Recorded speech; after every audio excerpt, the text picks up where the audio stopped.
Hi mans, welcome to Cine Man. So welcome back to our channel. ఎవరైనా మన channel కొత్తగా వచ్చుంటే please like, share and subscribe. So Dacoit గురించి వచ్చేస్తే ఇవాళ డకాయిట్ చూసారనమాట మన పిఎక్స్ఎల్ స్క్రీన్లో, లేక్ షోర్ మాల్లో. అది స్క్రీన్ అయితే చాలా బాగుంది. ఎవరైనా చూడని వాళ్ళు ఉంటే ఎంజాయ్ చేయండి. అక్కడ చాలా బాగుంటుంది ఎక్స్పీరియన్స్.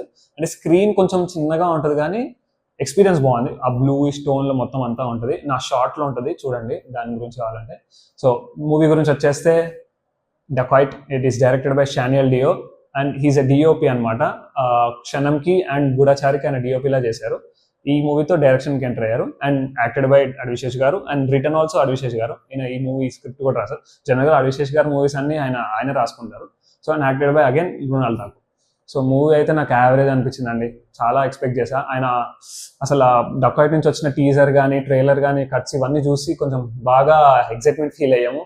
కానీ అక్కడ చూస్తే అక్కడ ఏదో ఉంది. సో వర్కౌట్ అవ్వలేదు నాకైతే.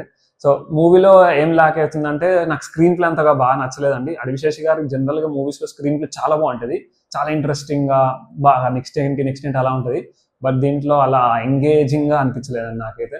సో అండ్ ఎమోషనల్ కనెక్షన్ కూడా మిస్ అయింది మూవీలో, కానీ అంత నాకు కనెక్ట్ అవ్వలేకపోయా మూవీతో. సో నాకైతే అలా అనిపించింది. సో ప్లాట్ వచ్చేసి ఏం లేదండి. ఇద్దరు ఒక ఎక్స్ లవర్స్ ఉంటారు. ఎక్స్ లవర్స్ ఒక రాబరీ ప్లాన్ చేస్తారు. ఆ రాబరీ ప్లాన్ చేశాక ఎలా జరిగింది, అసలు రాబరీ ఎందుకు చేశారు, ఎందుకు చేయాల్సి వచ్చింది అనేది తెలుస్తుంది. అండ్ వాళ్ళిద్దరు ఎందుకు ఎక్స్ లవర్స్ అయ్యారో కూడా చూపిస్తారనమాట. సో అది ప్లాట్ అంటే నేను చాలా సింపుల్గా చెప్పాను.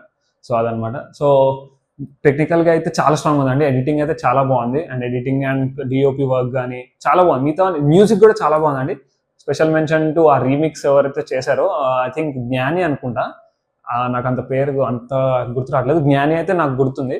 సో ఆయన చేశారనమాట. ఆ కన్నపెట్టరో సాంగ్ టైటిల్ కార్డ్ దగ్గర వస్తుంది, చాలా బాగుంటుంది. మంచి వైబ్ ఇస్తుంది ఆ సాంగ్ వచ్చినప్పుడు ఎంట్రీకి. సో అది బాగుంటుంది. ఇంకా మిగతా అంతా అంతే అండి. రొటీన్ ఉంటుంది చాలా. లవ్ స్టోరీ కూడా మధ్యలో చాలా వరకు రొటీన్ టెంప్లెట్ లవ్ స్టోరీ తీసుకున్నారు. సో పెద్ద కొత్తగా అని ఏం చూపించలేదు. యాక్షన్ కూడా ఇంకా మధ్యలో అటు ఇటు వస్తూ ఉంటుంది, పోతూ ఉంటుంది. సో అదనమాట. కానీ అడ్విశేష్ గారి నుంచి అసలు ఎక్స్పెక్ట్ చేయలేదండి ఇట్లాంటి సినిమా. అంటే జనరల్గా ఆయన వస్తున్నాడు అంటే, ఆయన సినిమా వస్తుందంటేనే హిట్ అయిపోయింది అని అనుకుంటాం మనం. సో అలా బిల్డ్ చేసుకున్నారు ఆయన ఫిల్మోగ్రఫీని. కానీ ఈ ఫిలిం అది దెబ్బేసింది కొంచెం. హోప్ నెక్స్ట్ గూఢచారితో మంచి హిట్ ఇవ్వాలి మళ్ళీ అని కోరుకుంటున్నాను. బికాస్ ఆయన ఫిల్మోగ్రఫీ అన్న, ఆయన స్క్రిప్ట్ కలెక్షన్ అన్న నాకు చాలా ఇష్టం. సో కొంచెం ఆయన ఇట్లా తగ్గితే నాకు ఎందుకో బాగా అనిపిస్తుంది. And so major pillar of the film is Mrunal Thakur. She's damn good అండి. చాలా బాగా చేసింది. పర్ఫార్మెన్స్ అయితే ఇచ్చి పడేసింది. అంటే షో స్టిల్లర్ అంటారు కదా, ఈ మూవీకి నాకు మృణాల్ ఠాకూర్ గారు అనిపించారండి. అంటే అడ్విశేష్ గారు కూడా బాగా చేశారు, కానీ మృణాల్ ఠాకూర్ గారికి స్పెషల్ మెన్షన్ ఇవ్వాలి. చాలా బాగా చేశారు. ఎమోషనల్ సీన్స్ కానీ చాలా అన్ని, ఇంకా త్రూఅవుట్ ద ఫిలిం చాలా బాగా చేశారు. I'm surprise by Mrunal Thakur గారి పర్ఫార్మెన్స్కి. సో అండ్ చాలా బాగున్నారు కూడా మూవీలో. చాలా లుక్స్ కూడా చాలా బాగున్నాయి. అండ్ యాక్టింగ్ అయితే చెప్తున్నా కదండి, నిజంగా చాలా బాగా చేశారు మృణాల్ ఠాకూర్ గారు. నాకైతే ఈ మూవీలో మేజర్ ప్లస్ వచ్చేసి ఏమన్నా ఉందంటే అది మృణాల్ ఠాకూర్ గారి పర్ఫార్మెన్స్ వల్లే.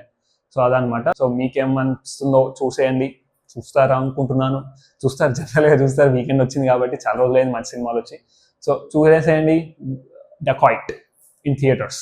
సో మీకేమనిపించిందో కమెంట్ చేసేయండి. లైక్, షేర్ అండ్ సబ్స్క్రైబ్ కూడా చేసేయండి. I'll see in the next video. చెప్పింది చేయి.